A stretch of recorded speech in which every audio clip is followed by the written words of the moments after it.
At the end of the review, we all agreed that the major gap in the literature is the lack of intervention programs to help reduce stigma, especially for patients with epilepsy. But it's also important that we need programs for children, we need them for adults, we need programs for general public to help educate them about epilepsy, for families, and also for professionals, teachers, clergy, and healthcare providers. So all these programs are needed, and they need to be developed by taking the target audience into consideration and getting feedback from them in the development of the program so we can make them fit the audience.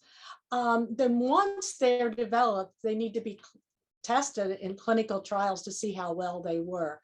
And this is the major area where scientists need to focus on in stigma.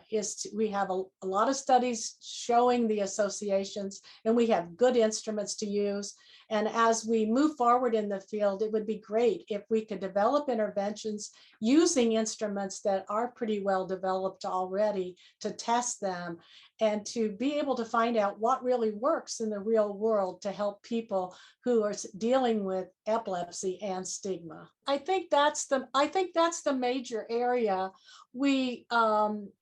I think there's always room for a population that hasn't been studied or to better understand stigma in a specific population to make sure that the intervention program that you're developing is relevant for that population.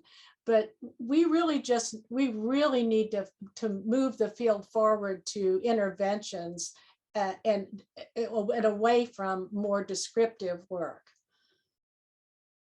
of just saying, what are the problems? We really have a lot of support, what problems stigma causes, but we don't have the programs and we don't know how to intervene to help reduce those problems.